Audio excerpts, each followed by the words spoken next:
White boys be on that gay shit, dude. I swear. What's the limit on this? Can we do a Joe Rogan podcast? 3 hours? No, I got nothing else. So you lied. Just a fucking liar. Okay. What I tell you I had What's up, everybody? Welcome to the Jaguar's Den. This is episode 6 with my favorite 6'7" comedian, Nathaniel Webb. This is the Jaguar's Den.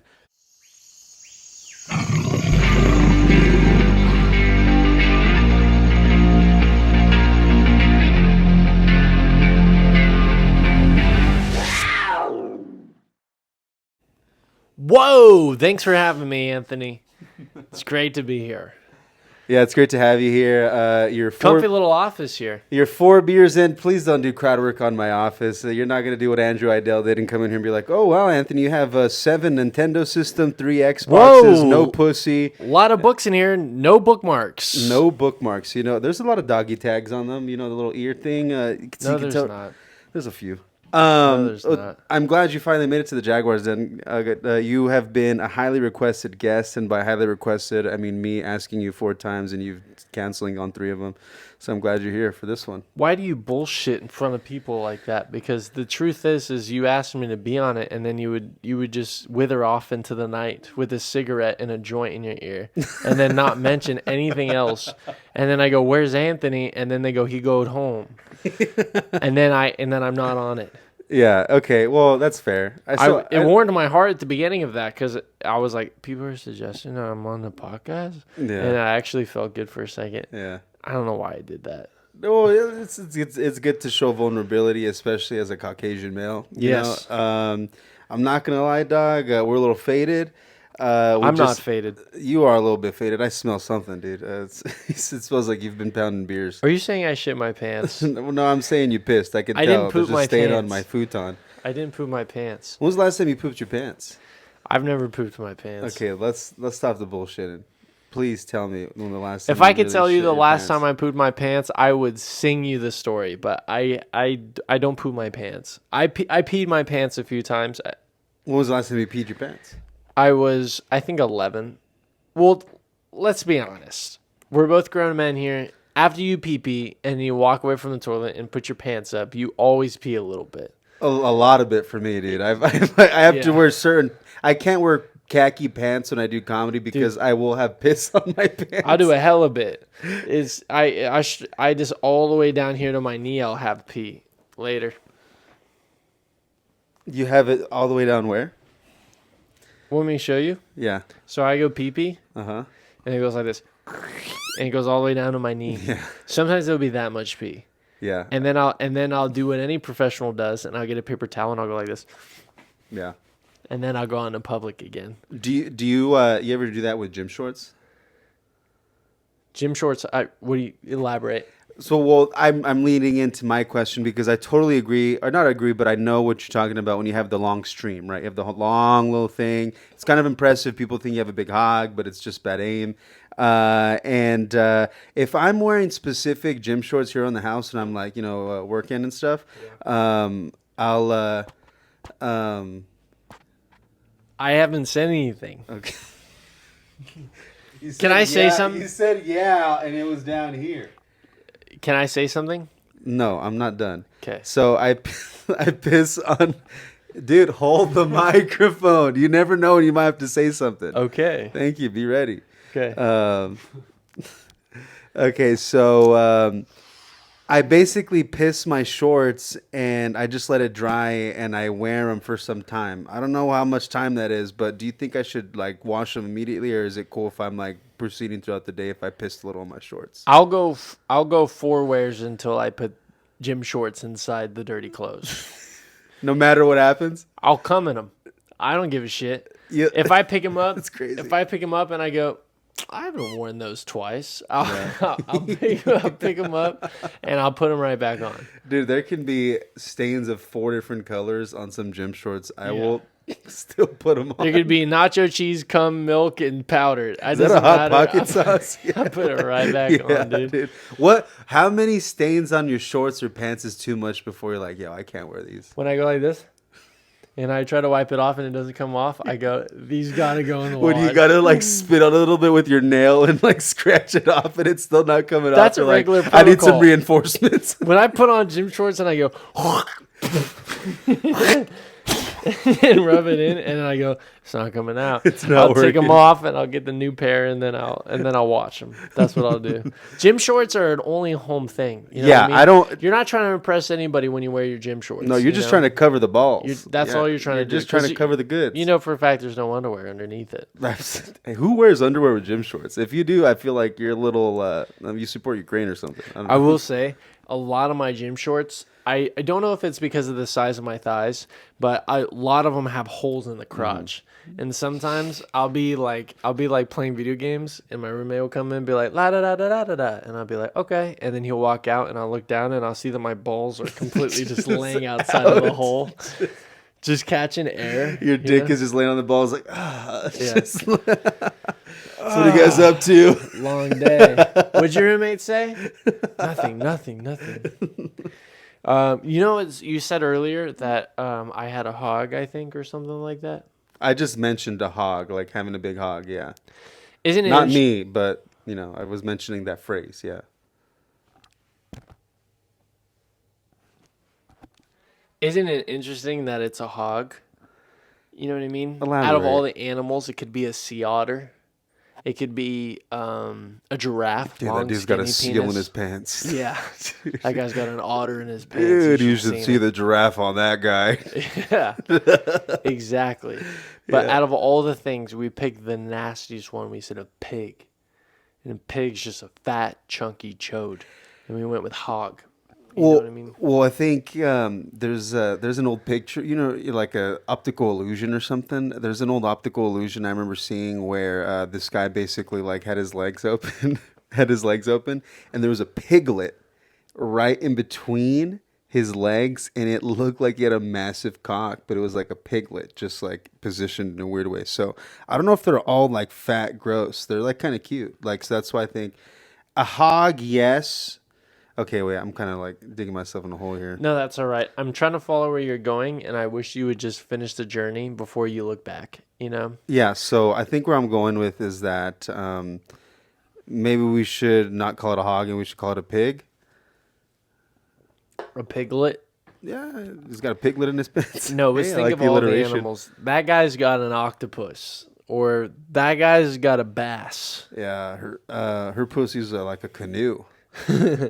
No, we're talking of strictly penises. Sorry, I was... You can't really compare a girl's vagina to an animal, can you? Can you think of an A animal clam.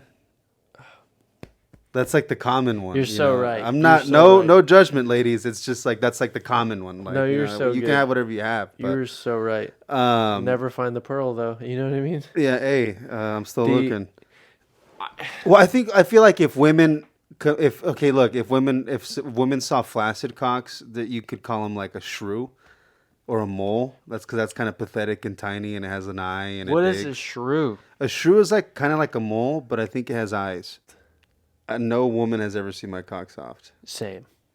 I will never, and it's almost respectful from the lady because I think they also know that. Yeah. They're like, let's foreplay before anything happens because this right now, you're not allowed to see. Yeah. And there's at least 5 minutes until foreplay, until there's at least a little check. Like Yeah. you're like with the back of the hand, just like, nope, not yet. Yeah, And then yeah. they'll keep doing foreplay.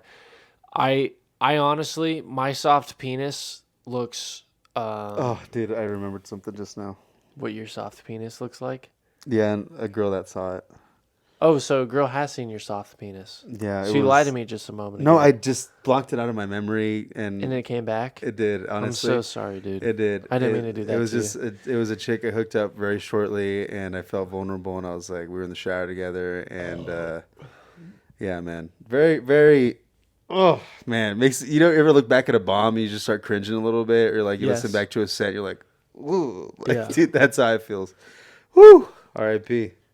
Well, what happened, dude? Get it. No, I don't even want to discuss it further, Why? But well, nothing. It's just like This is the fucking we Jaguars all know den. exactly. In the Jaguars den, there's rules. if you see right here, folks, you can't see this, but there's rules here, and it says Jaguar only goes where he wants to go. That's totally fine. And so basically, we're at this motel, right? But I also want to see a jaguar hunt its prey every once in a while. Hey, well, tear your pants down, baby. Tell me what There happened you go. after it was soft, at least. No, I You feel took like a shower with a girl? you've never done that. Never done that. I think you got to be like kind of like not in love, but like you got to like really be with the chick. Like you got. I'm with like, this be girl da- right now. I really like her. Not in love with her at all. And I keep suggesting every time I'll go to ChatGPT and I'll go in front of her. I'll be like couple things to do, and it will recommend a bunch of things. And one of them was take a bath together, and I go, what do you think? It's free. It's free, I don't even have a bath, dude. But here's the thing: I is like, suggest it all the time. I go, we should probably take a bath together after you get back from work. yeah, And I couldn't imagine that. Any bath, a standard sized bathtub. Consider how tall I am. yeah. You know what I mean? Considering how big your thighs are. I didn't say that. Consider the whole bathtub. I don't even know where she goes. Yeah. That doesn't sound like romantic at all. I know in the movies when there's like a waterfall and you're cleaning a girl with a bar of soap under a waterfall is super sexy, but to get in the same bathtub, I don't know two regular standard Americans that can fit in a standard bathtub in America. Definitely not standard, but here, can I give a couple caveats? Go ahead. Thank you. So there's a couple. So what if you're in a hot tub with a chick?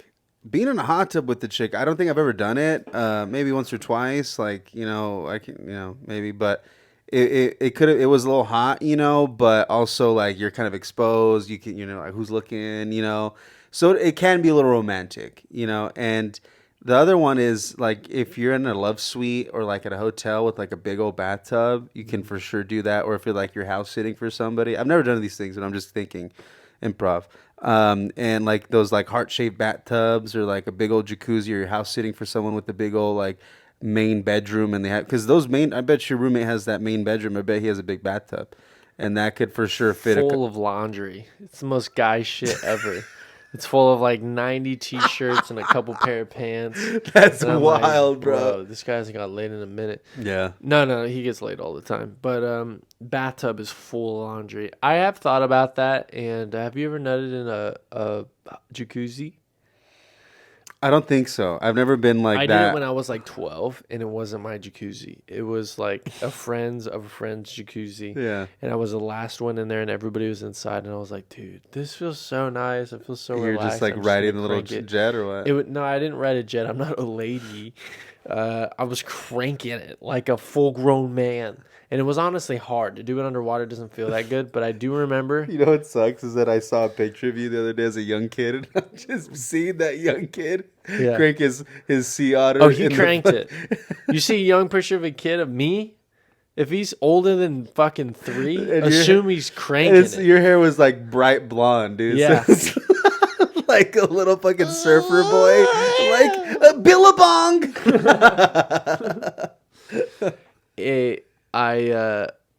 I just remember I popped, and I got out of the hot tub as fast as I possibly could because I was like, I don't want to be in the same water as my nut. Your spur with a hot tub. Yeah. And I was enjoying the moment. And then saying I busted, I went, and then got out of the hot tub as fast as I could. And then I just assumed like. What did you think? Like, did someone see me, or like, oh my I god, assumed that felt so gremlins good? would start coming out eventually. Was that your first time busting? Busting? No, I don't remember the first time I busted. That wasn't your first time busting? No, dude. So you were like seasoned professional. Bro, already. a hot tub is a seasoned professional bust. It's not a regular standard rookie bust. That's crazy. That's an improvised. That's after you've been bust. practicing routes and plays for years. You don't that don't happen overnight. We're gonna try something crazy tonight. Yeah. Hot tub. Yeah. I don't remember the first time I bust. I do. I remember the scene of the movie. I remember where I was. I remember what the feeling I had. Like it was yesterday. It was just summer vacation. Was it? Hanging out at my house alone. Had the DVD to 300. Why were you in your house alone? Summer vacation. So I was just home for the summer. Okay. I was about 15. 15. That's a late bust. Yeah, it was a late bust. I was doing chat rooms. I remember people talking about beating off, and I was like, how do you do that? Like, what do you mean? Like, how? And then I just explored my body one day, and here we are. That is the girliest way to say that you jerked off for the first time. I remember it came out, and I was like, oh, what is that? It was like, I got legs and started walking. Hi, Anthony. I am your little brother. Come here.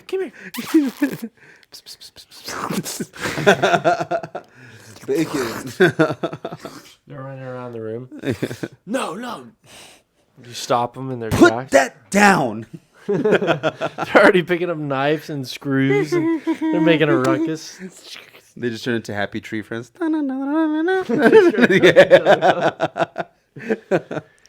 Hey.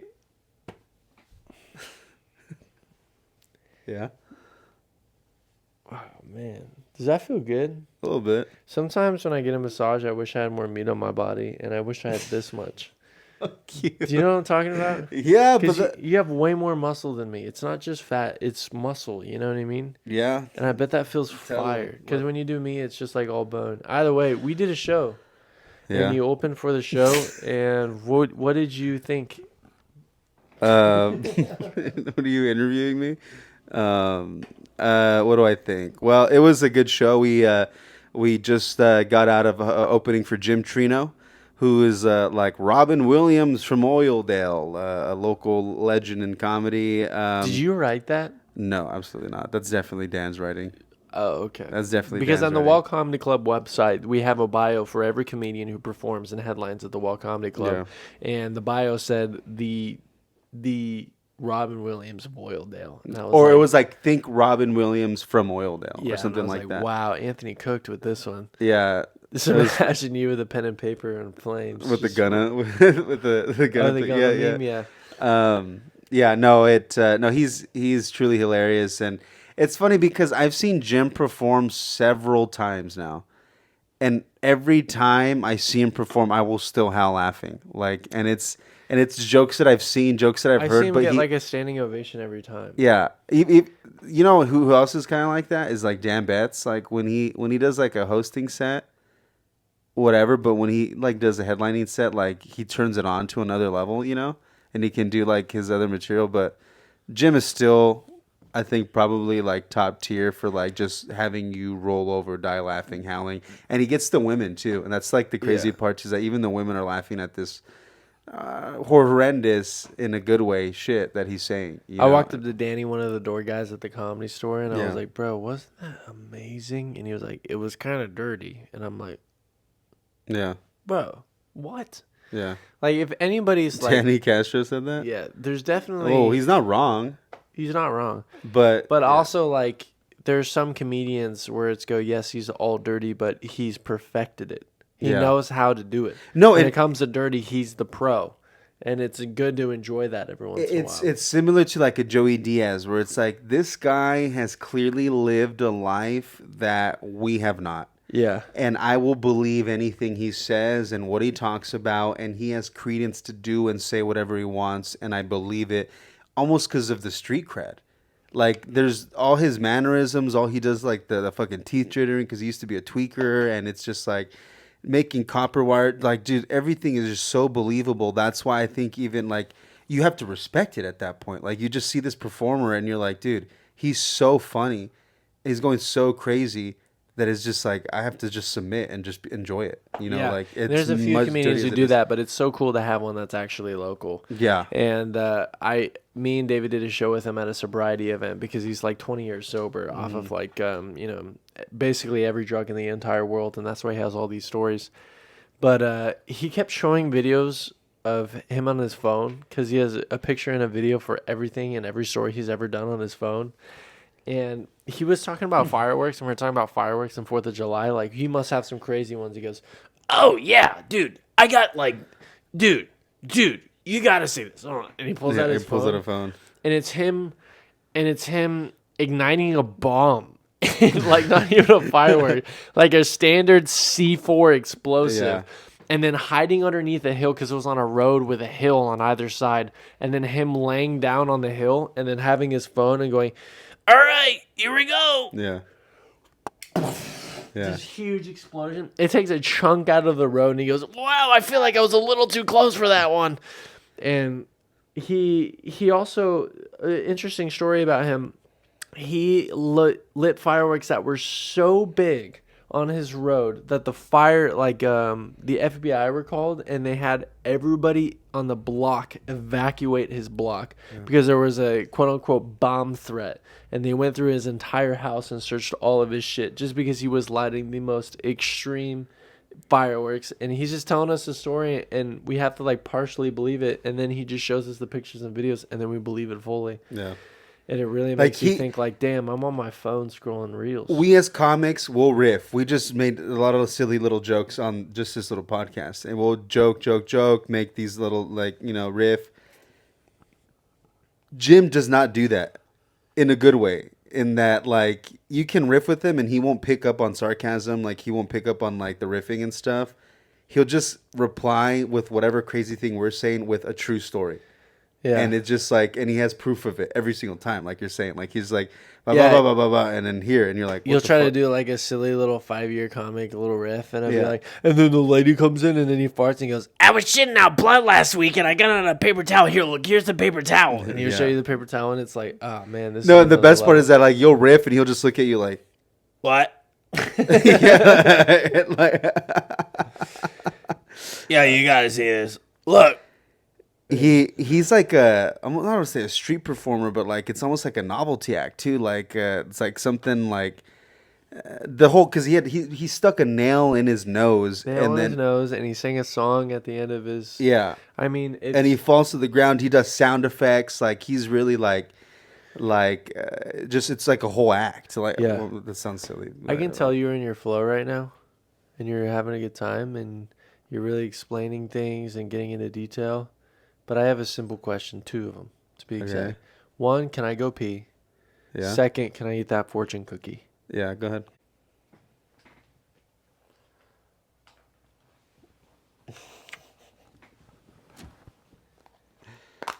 White boys be on that gay shit, dude, I swear. Okay, you don't have to yell at me. When you die, mm-hmm. Do you hope there's a bit that stands out amongst all of your other bits as the bit that you'll be remembered by? Or would you rather die being known as just a comic? I feel like people will remember me. Here's what, I mean, you gave me 2 options. Yeah. And I'd rather people not remember me for my material because I feel like my material is so bad. Right, but you're going to have an entire lifetime. But I feel like me as a comedic experience or as a comedic person, or I think that is what I would want more. Is like he was a funny guy, a nice guy. Yeah. As opposed to like, oh, he wrote this great joke or this or that. Like, yeah. Because I feel like I'm still getting there, but maybe down the line or later in my career, I'll have some like great prolific bit. Hey, you don't have to be humble about this hypothetical. I'm just saying, when you die, would you rather be known for your persona or a specific joke? Because I said persona. I answered that. That's a great answer. Because I feel like there's certain comedians who die and they go, he was known for that. He was known for that. He was known for that. You know what I mean? Mm-hmm. Like Ron White, for an example, is known for... what joke was it? He has like a peanut butter joke or something. I don't know. Hot Pocket. He's like... No, that's Jim Gaffigan. Oh, that's Jim Gaffigan. You're totally right. Trust me, I know Hot Pockets. I think that's a great question, because you like to think that you have... And I would go, actually, the caveat, I would like to go the first one. Because not to be almighty or anything like that, or say that I want to take the attention off of me. But I would rather be known for my art than the person itself. You know what I mean? I'd rather be known for the scripture that's on the scroll rather than the person who wrote the scripture. If I had a joke that was so funny that people were repeating it for decades to come, that would make me feel so much better than them going, Nathaniel Webb, he was a comedian, right? You know what I mean? Because there's some comedians who have passed away, and those comedians for the comedian, But there's also, like, for example, this is just one specific to me, and this is a crazy example, but Richard Pryor, I know him as a comedian as Richard Pryor because his legacy was so fucking huge, you know what I mean? And he left such a mark. But there's also some comedians like Mitch Hedberg where I remember him for just a specific joke, you know? And he's also passed away. And to think like it would be so cool to be like, instead of someone going, Anthony Howdege was hilarious, Anthony Howdege, he had this joke where he said, long after you're gone, you know what I mean? 40 years after you're gone, it would be fun to hear, to be up there and be listening to people repeat your jokes, you know? If that were the case, then what joke would you want people to repeat of yours? Now, this goes back to your argument. I don't like any of the material I say either. Okay. So then what do you want people to be repeating? I'm going to be doing this for the rest of my life where I like this thing. Yeah, but anyway. let's say we died right now. If we died right now? Yeah. Fuck, dude. If we die right now, I'd be known as the guy who tried. I'll be. If you died right now, I'd definitely be saying, "Would you guys do? Write that in the writers' room." The worst joke. Honestly, the first thing that comes to mind from your jokes, the first joke that I could possibly think of, is me and my dad drove a ferry to San Francisco. Not a gay guy, a boat. That's the first joke I would think of. I don't know why that's engraved in my head. Because I think of like jokes that you talk about, and I always think like you talk about your dad, and that's the first joke I think about your dad. Yeah. Second one that comes to mind is obviously Hometown Buffet. Yeah, and you riffed on that tonight, which was really funny. Yeah. Which shows our age difference because, I mean, I have a joke about Hometown Buffet. When I first told it to Nathaniel, I guess, what'd you say? You said, no one's going to know what that is? I said, dude, I was on stage today, and I said, Anthony mentioned the Hometown Buffet joke. And I remember him first telling me that he was going to say that joke. And I was like, dude, nobody knows who Hometown Buffet is. Yeah. And the whole crowd laughed. And it just told me, like, everyone knows what Hometown Buffet is. It's just a buffet that closed in Bakersfield that's notorious. Well, and it was not just Bakersfield. It was like It's a everywhere? chain. It's a chain, yeah. Oh, But it it's was a called chain. like Country Kitchen in the Midwest or like yada Yeah. yada, you know. But it's like just the classic American diet, like American buffet. But man, dude, R.I.P. I miss those. Do you hope your kids are funny? Like, I would be fucking pissed off if I had children and my children were just like rocks, you know? Like, obviously, I don't know, man. I feel like let me finish my question. Go ahead. Because I got interrupted by whatever the fuck that was. Oh, it was a cough sneeze. It sounded like you were trying to A pull a keys, as heavy they call fish it. out of the water or something. Of halibut. I'm just saying, if you had a kid, obviously I'd be proud of my child. If he wasn't funny, but he was excelling in college and stuff like that. But at the same time, in the back of my head, I'd still be pissed because I'd be like, this guy fucking sucks. You know? Do you hope when you have children that they have your sense of humor, but better?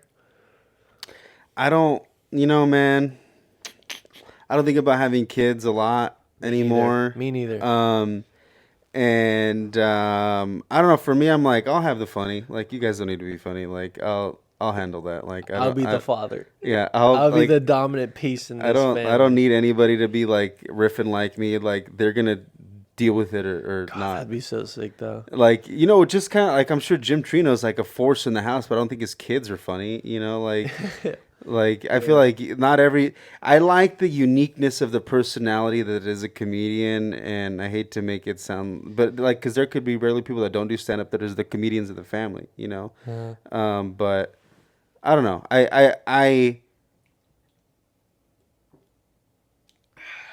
I hope they're like, I don't know. I hope they just do everything better than what I did. I don't know. I guess is that kind of how it's supposed to be? That's exactly what fathers want. Yeah. Yeah, like they just want their kids to be them, but better. Like, yeah, if they do music, if they do music, actually march professionally, like I didn't, or like actually go to college for music and not like quit. You've been posting like band stuff on your Instagram story. Oh yeah, dude, I've been fucking juiced up on a little reveal of your personality, which I like because people are starting to get to know you. Yeah, yeah. You like band stuff.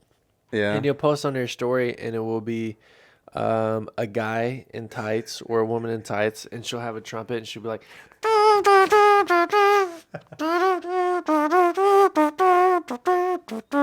And that turns you on, huh? I love it, dude. That's sick. It gives me goosebumps. Like Yeah. the DCI marching drum corps stuff. Like I get lately too. I don't know what it is. Like I just started watching it and like listening to a bunch of shows, and I almost want to. I might just do it.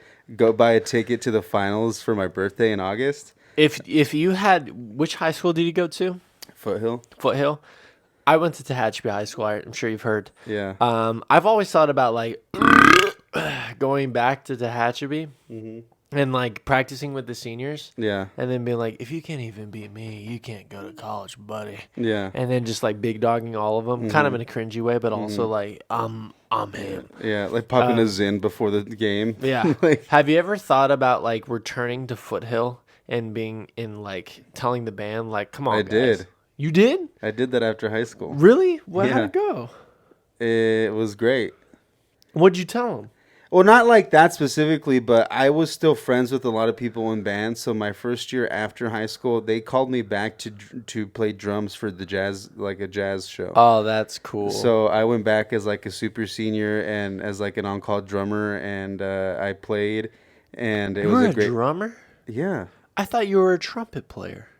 I was both. I played a bunch of shit, dude. Really? I played. I've always wanted to be able to play the drums. I have a That'd drum be set in so my fun. garage. It's so loud to practice. It is, And it I'd is. rather practice piano. No Yeah. offense. No, that's fair. But it sounds like so much fun. It It is. sounds like so much fun. And you have like, and I fidget a lot, and that's where like I realized like all my like energy, like this whole like moving a lot and like not being able to sit I still. feel the same exact thing about basketball. Sometimes Yeah. I'll be sitting down and I wish I was just like Yeah. doing a little, because I would be 16 years old Mm-hmm. and I would just grab the ball in my backyard and I would dribble in between my legs, and every time it was on my left hand I would tap the wall, and then I would dribble it to my right, and then I would tap the wall. It looked like this.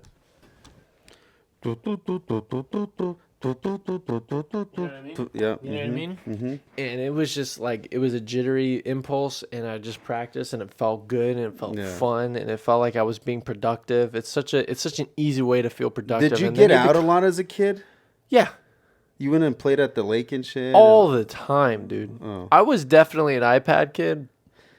And I was watching YouTube all the time, but whenever my friends were available, I was always at the lake playing airsoft and ding dong ditching and putting forks in people's yards and sneaking into people's backyards. I was doing a lot. Well, I'm just wondering if, like, you're in Tehachapi, you're caged up in a cabin, you don't have access to the outside world, so basically, all we had was you the can do outside is- world, and we Right, had true. bicycles, and we would just ride our bicycles up hills whenever it would snow. We'd go to my buddy Dawson's house, and we would just ride sleds down the hill all day, just all day. There was definitely some stuff that I'm thankful that I had, because I'd be a lot lamer if I didn't do those things. Like what? What do you mean? What things? We would just the things that I listed. Nothing I thought you meant like there's like some secret things that you like didn't say. Wait. You ever had Dirt Clod Wars? No. Those were fun. You had a dirt clod war? Mm-hmm. That may be strictly Mexican. Yeah, it was because we had a bunch of dirt by where the cactus were, so we just dig them out and then like throw clumps of dirt at each other, and that was it. We'd have snowball fights. I guess it's the desert version of what you did. Yeah. Yeah. Desert version. We were a lot Rocky Road. cleaner. Fuck you. We were a lot cleaner when we did it. Yeah, it was a blast, dude. I'm so glad it happened. I'm so glad I'm not as boring as I What could've was been. like some crazy shit you did as a kid, dude? I have a few things, but that I can think of maybe. But like, what is some like shit that you're like, I can't believe I did that? Honestly, I was like the guy in the group that was like, guys, we shouldn't be doing this. Like, I was very Yeah. appropriate. Yeah. But definitely the craziest thing we did is we broke into the public pool. And I remember standing outside because I was like, at a technicality, I'm not doing anything Yeah, wrong because I'm right. standing outside. But then I would just watch all my friends do crazy stuff in the public pool, and I'd be like, oh, that looks Yeah. so fun. Yeah. We had a pool where I lived, and all my buddies went in there, and we got all the soap in the bathrooms and we sprayed them all over, just child shit. We sprayed them all over the windows.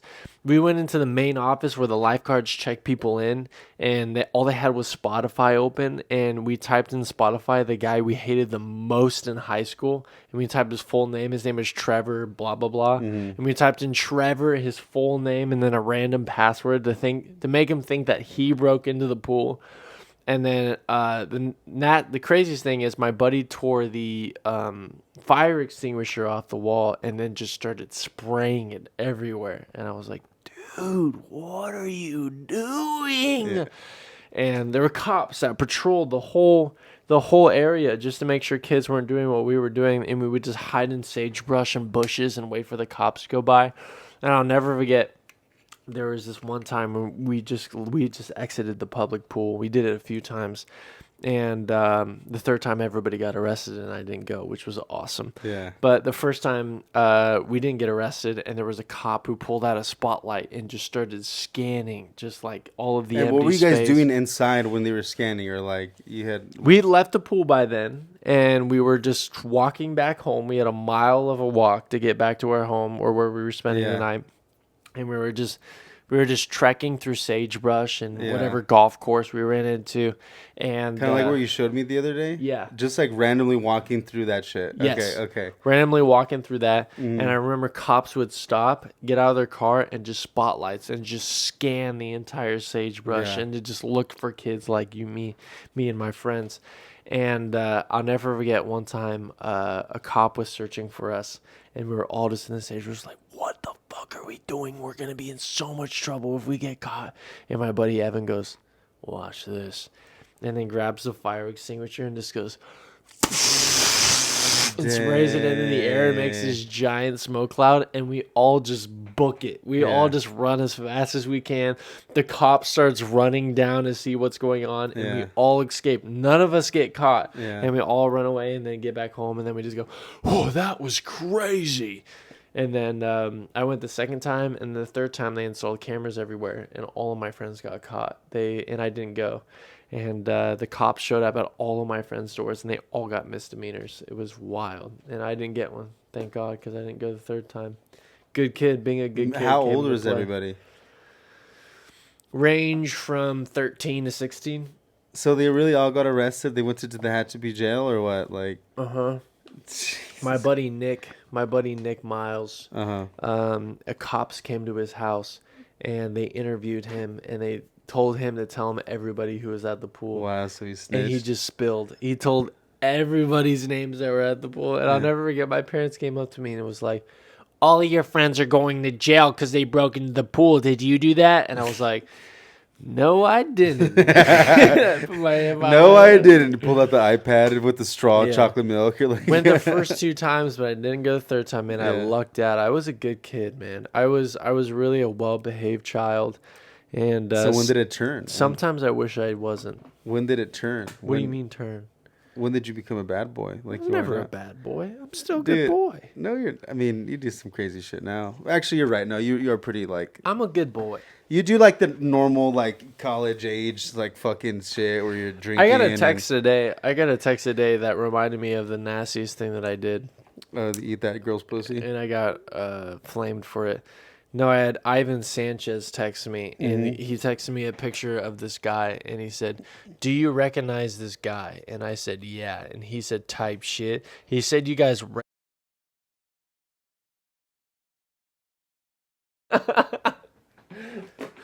I was like, don't bring this up, dude. Yeah. There's definitely have to blur that out. Spooky things that I've done, but I've never done anything too crazy. I will never do cocaine. I'll never hurt somebody. There's definitely limits that I hold myself to, and I'm curious if the person I'd be if I didn't.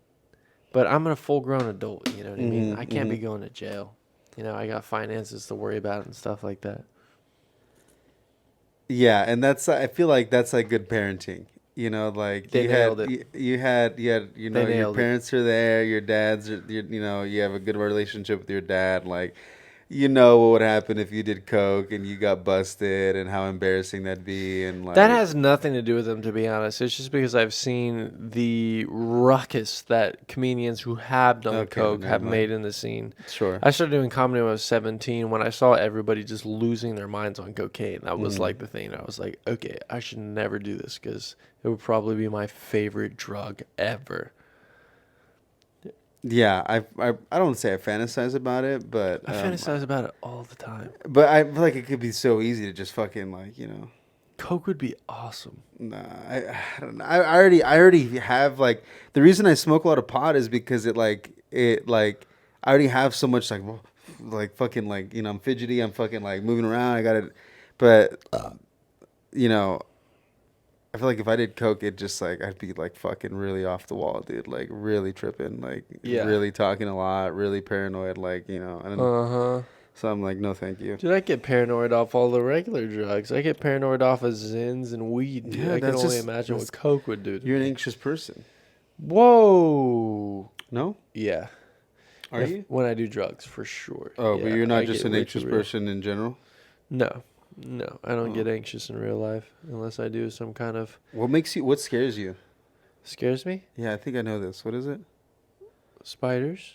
No, like what's your fear? Don't you have like a weird fear or something, or like No, I don't have weird fears, but sometimes... like some people are like, oh, I'm scared of dying, or the fear of death, or you know. I get scared of the American economy sometimes. I get scared of just financial reality. We don't do bits here, dude. We have to be serious. I'm being serious. Sometimes when I'm not riffing with a buddy and I do drugs, the only thing that I can think about is like, I need another job. I need to be able to Yeah. make more money. I need to be like, all my friends are laughing at me because I'm just working at a comedy club and doing stand up. I'm fucked when my friends are having Who's kids and they're laughing at you, making dude? 90. Who's laughing at you? I guarantee there's a lot of people that are jealous that you're actually doing something that's not the conventional, like, you know, get ready to Maybe. have kids. Yeah, maybe. There's some people that are jealous of you that are like, dude, I wish I just became a professional basketball player. Nathaniel's out there fucking telling jokes. Doing working what at he a comedy- wants. Exactly, dude. That's Yeah, like, I'm that's- absolutely doing what I want. That is a fucking flex, dog. But I'm also $3,000 away from, you know what I mean, Yeah. standing on the street with Same, a bag dog. over my Same, shoulder. dog. And But at just- least he'll be like Dax the Bum and still be doing stand up. For sure.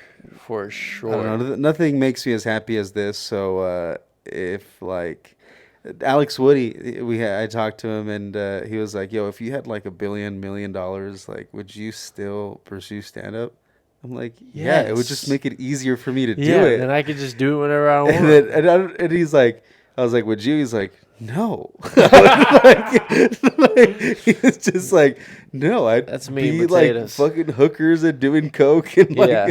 And I'm like, "Okay, but I'm like, I don't know, like I would live in a loft in LA and I'd just be doing the same thing Dude, I'm doing now. I'd produce music. I'd get lessons to make like music, like be a more better musician. Yeah, I I'd, can like, see myself getting piano lessons. Yeah.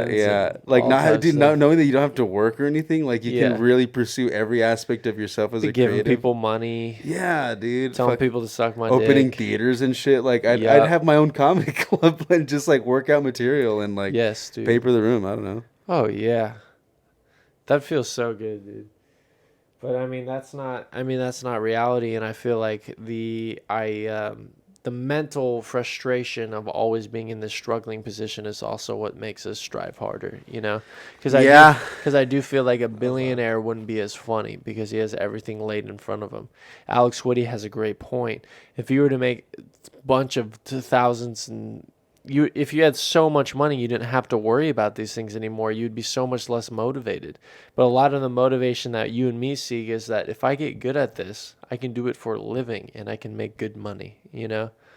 And that's like, you know, what makes us try even harder because Sure. Yeah. we would hate to make a lot of money sitting down at a desk, but we would love to make a lot of money standing on stage saying the shit that makes you laugh before you go to bed, you know? And that's the motivation that kind of powers us. If we had $1 billion, I bet we'd be a lot less funny. I don't know. I feel like my brain works comedically, and I can make things like I can make funny things. So like, I don't think money would change that in me. I think I just think I'd be less motivated. I would still want to be funny and I would still do it, but I don't think my career would go anywhere. Because at the point where I'm at right Fair. now, I wake up You every just morning and I go, fuck, dude. If I don't fucking do this, I'm yeah, okay, fucked. you got a good I'm point. You got a good fucked. point because I just realized, dude, if I had $1 million in the bank, like I wouldn't go to open mics. I'd go to a concert. Like I'd go out for drinks and like go be eat. working Like, on it. why am I gonna go to an open mic? Like, who gives Yeah. a fuck? We Like, still go to open mics, bro. We've been in comedy 5 years. We still go to open mics. You know what I mean? Yeah, we probably will for the next 10. If I had $1 billion, I would not be going to open mics. You're absolutely right. I'd Yeah. only be doing shows. And What if you just open your own comedy club and just like have Headline pack every it, night. exactly, just pack it out and like do like Yeah. and just like but then you can like really experiment and produce shows that you can lose on and like try things and book things and Yeah. so but I think there would definitely be its benefits, but I'm just saying Sure. the motivation is the only thing that's going to rock me the hardest. Yeah, and the I'm not going to care as much. the I will motivation not right care as now much. is waking up and being like, dude, I gotta give Yeah. it my all or else I want to be able to give people money back, and what's the skill that I'm best at? You know what I mean? Talking.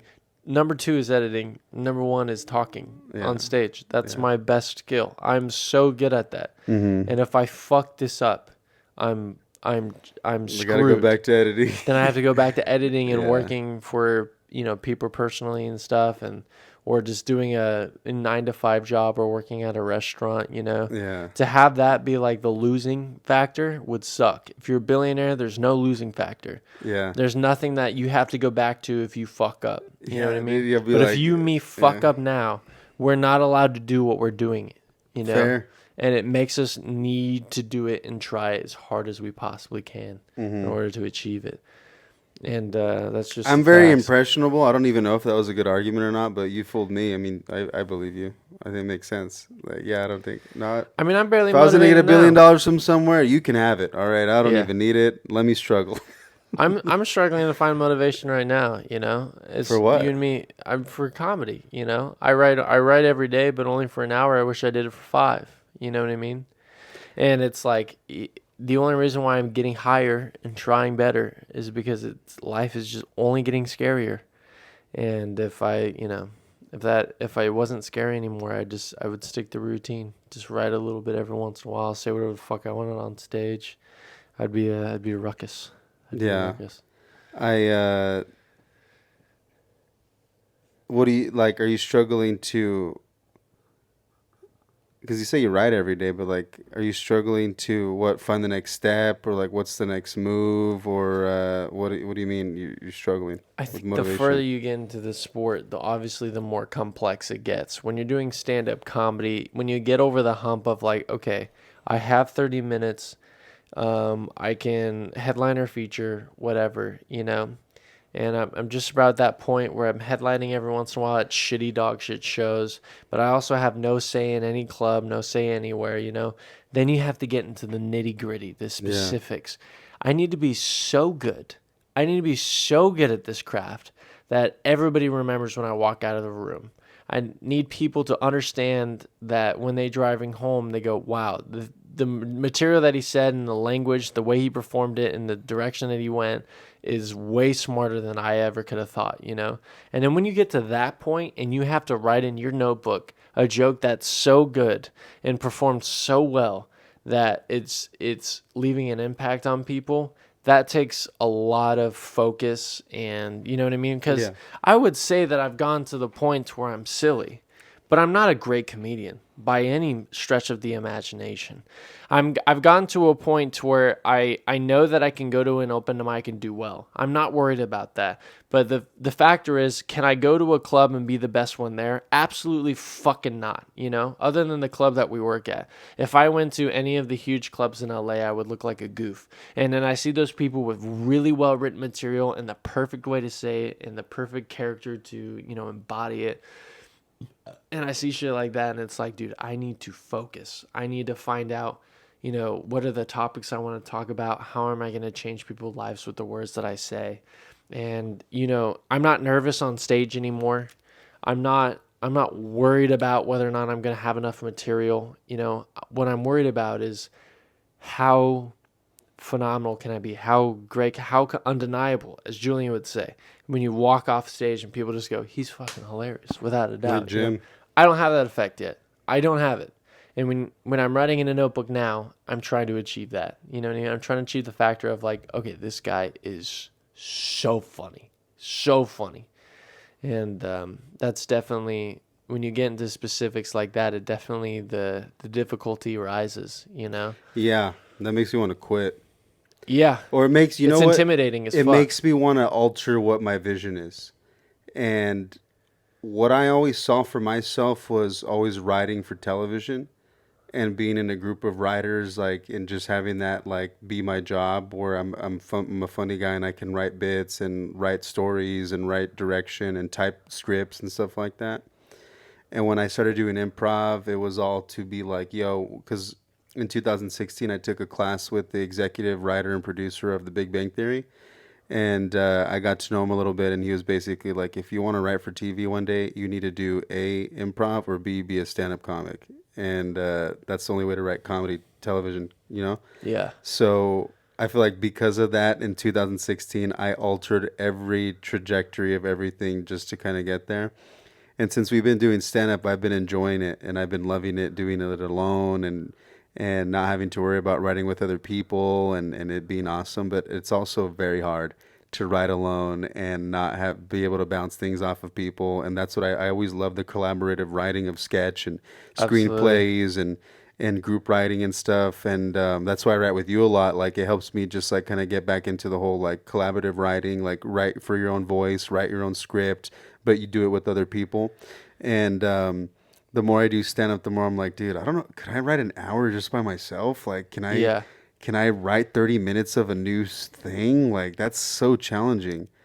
Or could I help someone write 30 minutes or an hour of their thing, you know? Yeah. And I feel like I'm learning all the skills now where I'm I'm like, definitely a lot more selfish. I want it to be me. I yeah. want it to be my art. I want to be able to be the person who says it. Hmm. Like today, I said a joke about transgenders, and even though that's not really what the joke is based upon, it's based upon me seeing a dog at a bar. You know what I mean? Because surgeries have gone so intense, people can turn themselves into dogs and hang out. Anyway, that's the premise of the joke, you know. And usually when I start that joke, a lot of people are like, and immediately fold back because they think it's going to be something that's too aggressive. And then I get away with it.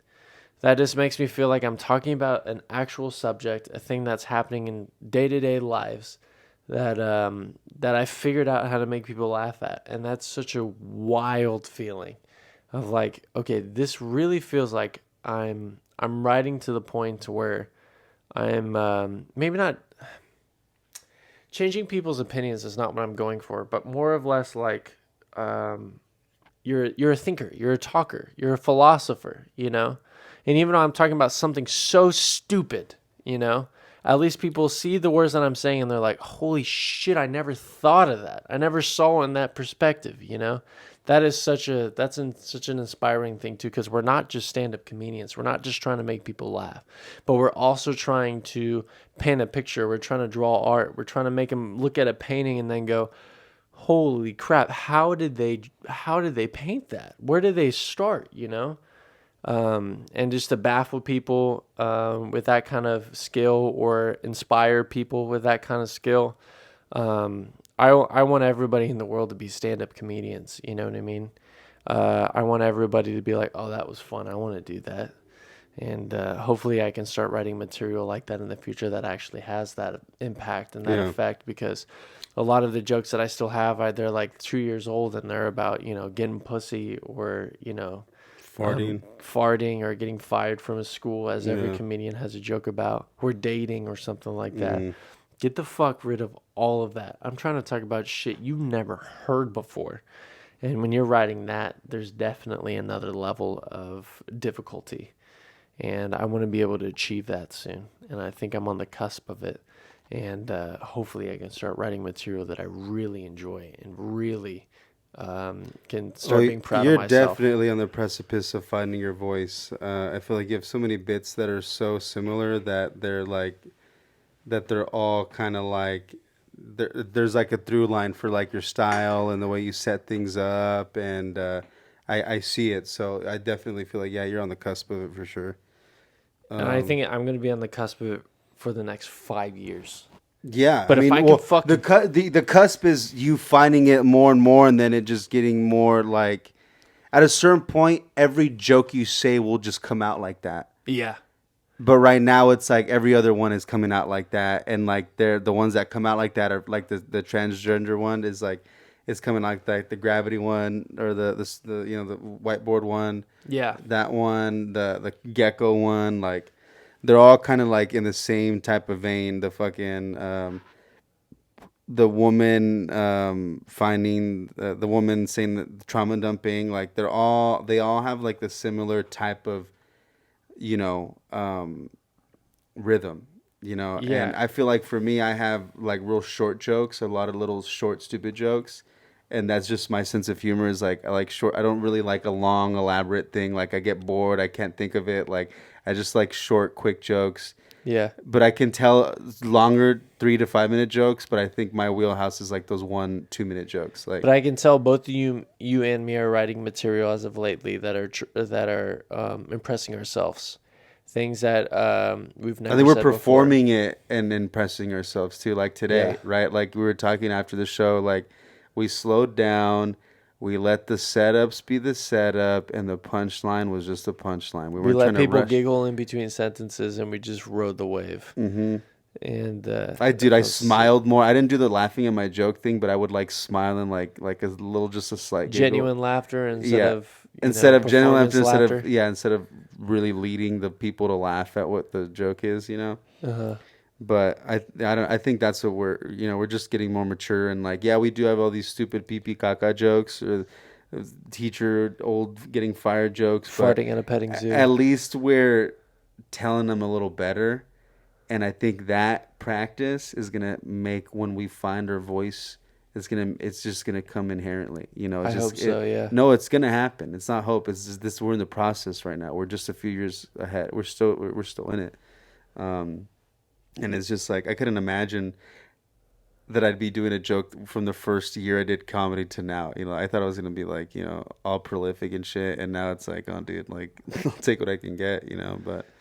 I definitely tell jokes that I said the second year that I ever did comedy, but I have a completely new approach on them, and I say completely different, and I'm like, wow, I've changed. Or you don't have to be like, I have to use this every time now. It's like I have a whole 15 minutes, 10, 12 minutes on being Mexican. I didn't do a single one of those jokes tonight because I saw the crowd and I was like, oh, there's a lot of like, not Mexican people here, so I'm not going to do like my Mexican shit. I've got 10 minutes on getting my haircut by Mexicans. Yeah. And I'm like, wow, the way that I've achieved this is, I don't know how I've done it, I'm fucking flabbergasted, dog. Yeah. And I could see how like a super experienced comedian could be laughing at what we're saying, you know what I mean? Because it's like their bread and butter. But it's nuts that we're saying this finally at 5-year comedians. You know what's crazy too, though, is another one of these things that's like us 5 years in, like, do you remember just doing 5 minutes and you're like, fuck, dude. Yeah. Fuck. What am I going to say for the last minute? Dude, I don't know if I have a joke. And then you started getting booked on shows. And it's like, oh, I'm doing 7. Fuck, dude, what 7 am I going to do? What am I going to do for the extra 2 minutes? Yeah, I don't know what I'm dude, going it's to like, do. well, I guess I can like riff a little bit. Yeah. And then it went to 10.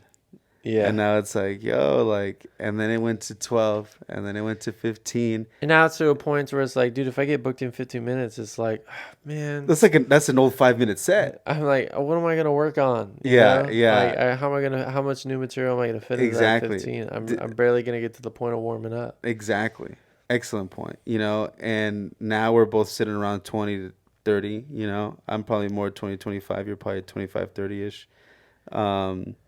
My sweet spot's probably like 23 minutes, I could probably make it to 25, but I'm stretching a little bit. Mm-hmm. But I think about like at the store, these comics go up and they'll just do 15-minute sets, and that's like them working. And it's all new material. And it's like, we will be there. Yeah. We will be at that point, And I do feel like as I'm going, my drive keeps going. And I I always feared that. And I was talking about this the other day with David. I always feared that my motivation would die over time, and I would always pray that my motivation would only get better and my drive would only get better through time, and it actually has, and I'm so thankful it has. Just through repetition and practice and reality just hitting me in the face all the time. Now that I've gone to 5 years, I try way harder at stand-up than I did when I was a first-year comedian. Like when I was a first-year comedian, I didn't know what I was doing. I was trying a little bit, but now I'm a 5-year comedian. I know exactly what I'm doing. I know what my plan is. I know what I need to get better at. I know what I suck at, and I'm just constantly working on it. And that's a relief, you know, because I definitely had a fear as a 2 or 3 comedian that I was like, God, when I'm 5 years in, I hope that I still care about it as much as I do. I care about it more now. Yeah. I want to fuck shit up. I want to go up on stage and just demolish. And Tell me if working this is towards a it. vindictive thing or a negative thing, but you know what motivates me is seeing people that I've done shows with or been in rooms with that I know I'm better than, or I know I have more like something like special sauce than them, and seeing them tour the country and like go like everywhere and do these things, and it's just because of like them putting themselves out there and being in the right places and stuff like that motivates me a lot, like to just being like you got to put yourself out there more and What, try harder. what motivates me more are the people that over excel me, not the people who are failing around me. Because Not right, not failing, because but I feel like that's way more common. I understand when you're saying like they go on tour. no, but I'm saying like people that are excelling me, but I know I'm funnier than. Oh yeah. Does that make sense? No, yeah. That has a lot to do with social media. Like you and me Yes. Oh, hate social 100%, dude. I media. got to get off that shit. Yeah. I hate just people following trends or making little skits that are so Instagram coded, and they're just making bullshit, and they're getting booked more than me because of all the bullshit that they post, and just because they posted more bullshit than me, they have more followers and stuff. Dude, I want jokes that I post every other month or so that when they see the joke, they go, that's undeniable. You know, not the guy who's going like this and he's like, when your tia talks to you in the living room, but you're already playing video games and food is ready or something like crazy, and there's a huge And there's caption and they go, yeah. come on, what are you? And then they do this whole act out, and it's just Yeah. super relatable to people. It's like, I'm not trying to make relatable comedy. It's not what I'm trying to do. And that's what a lot of Instagram humor is. Instagram humor is usually relatable, and that's what helps people blow up. They make something that everybody else understands, and then they do it. I'm not trying to do that shit. I'm trying to do nothing relatable. I'm trying to hear the second you hear the words that come out of my mouth, they go, what? No, I don't get what you're saying at all. But they follow the path and they still laugh. You know, I'd rather be doing that because I know that, especially you and me have different perspectives on life just because we're doing stand up and we look at it the way that we do. We don't have the mind of a regular civilian, I guess I'll say. That doesn't mean like I'm saying they're less than us or anything like that. That's not the perspective I'm going for. I'm just saying like people who don't do stand up and live regular lives, the things that they find relatable are not relatable to me. You know what I mean? Because we do stand up, and I don't want to be one of the guys who just make videos all day that are just like when you go to a coffee shop and then the barista comes up to you and says this like they always do, and then you respond like But then with and it's that a laugh. logic, the only people that would be fans of yours are comedians. So No, regular people can be fans of that stuff. no, No. the people who are fans of you are the people who enjoy your perspective. And that's been true for millions of years when it comes to artists. There's some artists that don't blow up until after they die, you know, because they're just so fascinated by their perspective on life that they follow. You know what I mean? Because they're interested in the path that they went on, not they don't already know the path that they went on, and then they want to be a part of it, you know. I think the best comedians in the world are the ones that are like, what? You said that? Whoa, how'd you think of it that way? Yeah. You know, it's not the comedians is like, am I right, guys? And he relates to everything, you know. Who are your favorite comics? Theo Top Von. 3, top 5. Not ever, but like right now, like people that you. This can is watch. not top 5. This is, I don't know what order this is. It always changes. Yeah. It's just But I would say number 1 usually is Rory Scovel. Rory Scovel, Theo Von, Louis C.K., Big J. Okerson, Chris D'Elia. I would say those five guys Those are five like are like. Would you say you model yourself after? Like you just 100%. just knowing that you like them. Okay. Yes, yeah, I can yeah. feel myself copying them all the time. Yeah. A good quote is, copying is the birth of art, but it's also the death. As in, you copy other people to understand who you are and what kind of art you're going to make. Yeah. But if you keep doing it, you'll eventually kill your career and you'll never be creative. But I find myself copying those five comedians that I just listed to you all the fucking time. Those guys are unbelievable and just blow me away, you know? I don't know how they think. I don't know how they come up with the things that they say. And then I'm not fans of them because I'm like, oh, that happened to me too, you know? Louis C.K. or Theo Von says something and I go, how did you think of that? Yeah. You know? Big J. Ogerson does crowd work on a crowd and I go, what? I didn't Yeah. think of it that way. And you go on that path and it's so artistic that you just have to follow lead because you don't know where they're going to go next. Yeah. That's definitely the perspective I'm going for, and that's why I don't want to be Instagram famous doing trends and bullshit no, that like makes that and sense. trying to get followers for it. That makes sense. That's fair. We got to get out of here soon. So, do you want to say anything else to the viewers before we go? No, I got nothing to say, dude. It was great talking shop with you, and Not a lot of riffing, but I like the real Nathan here. no, it's because fine. We we riffed a little did bit in the because, beginning. but I think this is important because a lot of people are like, I only see Nathaniel doing bits, and Nathaniel's never real. And who is Nathaniel? Why isn't he always? Why isn't he like? Why is he so joking? Like, who is he? Yeah, the people that are blown away that I'm always riffing when I go to a comedy club. What the heck? Why is he trying to be funny right now? Why isn't he having a serious conversation about my shitty life while we're at the comedy club? To be fair, like- you're outside the club on the street, not in the club. So Yeah, I mean, just most of the conversation. I mean, sometimes people take the excuse of going to a comedy club to talk about their life, and it's Yeah. like, fuck you, do that on stage. I don't want to hear about your life. Just come here and make jokes. Fuck around, prank your friends, be an asshole, be a prick, do whatever you want, but don't tell me about how your workday was. or know that you're at a comedy club and it might not get the reaction that you're hoping for, which is being maybe empathetic or loving. Like Yeah. you may just get I would flamed. rather people run their bits on me. You know what I mean? You'd rather have I'd someone rather Boyds people than come you. up. I'd rather have people come up to me and be like, "I was at the mall the other day," and then you just basically do their entire bit. I would rather that than somebody coming up to me and being like, "Oh, fucking work is a mess. I'm so glad I'm finally here." It's like, shut the fuck up, Yeah. dude. We are at a comedy club. I never understood that. I never understood why people get frustrated with me or hate me just because I'm trying to be funny. It's as simple as this. I'm trying to be funny at a club. I'm working on my craft. I went to the gym and I'm not there to talk about my day. I'm there to work out. You know what I mean? There, you heard it here, folks. So if you're listening to Nathaniel do his bits, get the fuck with it and joke around because we're at a comedy club. So laugh. Beautiful. Thank you.